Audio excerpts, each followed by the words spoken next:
Going back as an instructor, you see and hear bones shattering. I don't like absolutes, so I try to avoid terms like always and never. But I do not remember a student that I talked to that did not express some level of regret. And I've ran into those students decades later. Most of them still carry it. It's brutal. It is. Decisions that you make in a microsecond can have lasting impact on your life if you're not careful.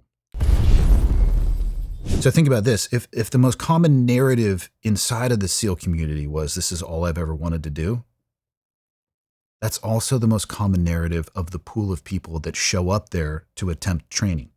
And the stats are the stats. 75% attrition rate on average in summer months, 85 to 90 in the winter months, because the water is colder. I mean, that's essentially what it comes down to. Attrition meaning 90% of people quit. Correct.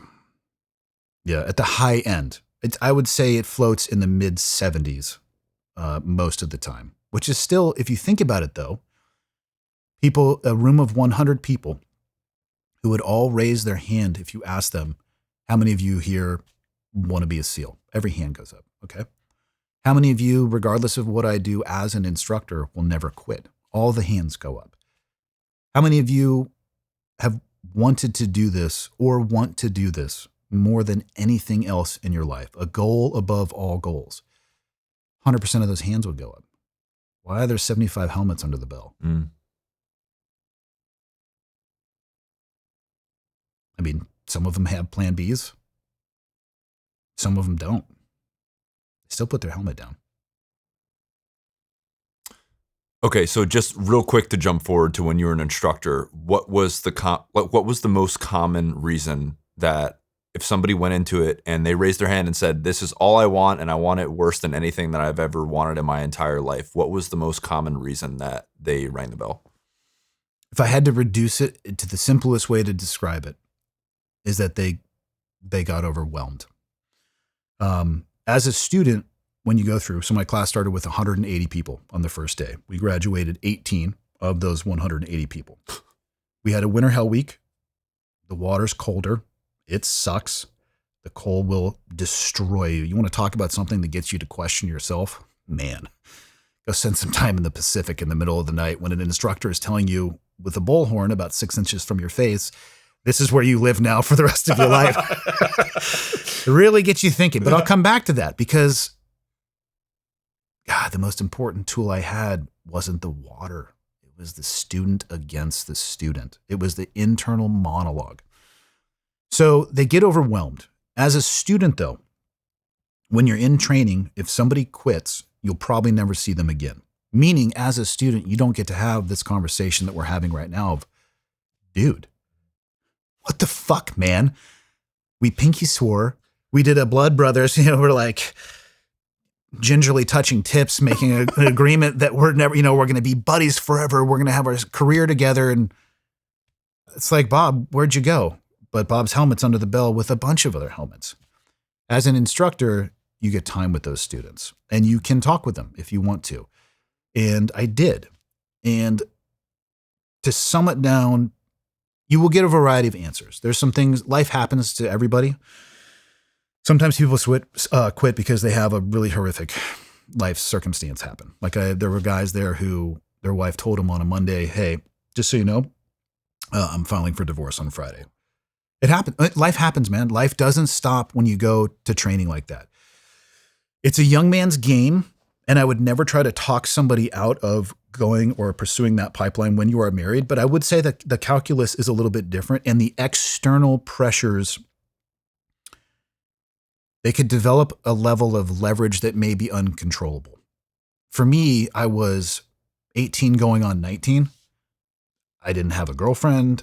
I literally would show up to training. Like, this is all I've ever wanted to do. However, let's say I had gotten a call like your mom and dad were just killed in a car accident. I don't think I could have mentally handled that, nor do I actually think that you should be expected to do so. And I use that example as something that happened to one of the students while I was there. He quit training because of that. And we would have administratively separated him so he could go deal with life for sure. But point being, life can happen, right? So that's a small, I would say statistically a small, very small section of the people who leave training. Then there's the medicals, which I mentioned before. I did not have an understanding as a student the potential risk of a medical injury. Going back as an instructor, you see and hear bones shattering. The obstacle course is an interesting place to sit and watch as an instructor with a steaming cup of coffee as somebody loses their grip on a rope or apparently just lets go from like 30 feet up and lawn darts into sand. And you just like, that's your pelvis and it doesn't work anymore. So let's get a corpsman on that. And they get spine boarded off. The injury rate, I don't want to overblow it. The injury rate is not astronomical, but the training is hard and it is largely physically based. I bet you there's low single-digit percentage of students that have ever made it through training without nursing an injury of some kind, right? And you don't go to medical because you don't want to get rolled back in training, even though you can. And that's another thing people don't understand. If you fail physical tests, they will actually not drop you from the course. First, they'll roll you back to give you a chance to do additional training and you can try it again. If you get hurt and you can rejoin training, they will remove you from the class that you are in. You'll go to a holding cell. I don't mean like a physical cell, but like just what they call it, to recover and rehab, and then you'll join the next class. But nobody wants to do that. So unless it's like a compound fracture, most guys are walking it off. And so the variety of unlicensed medical advice in the barracks, shall we say. Motrin is like Skittles, just 800, just popping that thing in there. Again, I'm not giving medical advice. I'm just giving you the reality of what it looks like there. So there's life happens, medical issues. Then there's everybody else. And there's actually another small, and I wrote about this in the book too, the small section that I didn't realize either. Administrative issues. You got guys in training who go out on the weekends, they get DUIs, man. Like you're gone. And those are almost statistically anomalous, but that is a part of the people who don't make it through. So for everybody else other than that, they make a decision for whatever reason or justification that they have, that they will raise their hand and they will say, I drop on request, I DOR. And that's all you have to do. You're done. You will be removed from what's ever happening. You do have to sign paperwork eventually. You ring a bell ceremonially 3 times. You take your helmet off, which changes color depending on what phase you're in. It has your rank on it and your name. Most of the helmets don't have any rank because up to E4, it's just clean. And it's a younger, more junior person's game. I think our class probably had 3 or 4 people with, other than the officers, had rank on their helmet. And you put it down. And that's it, man. And your journey's over. And you hear the bell sometimes as a student, and it actually goes from something that terrifies you to something that motivates you because you're still in and they're out. But as an instructor, you can talk to them, and time and time again, what it boils down to is, I didn't think that I could fill in the blank for as long as I was going to be expected to.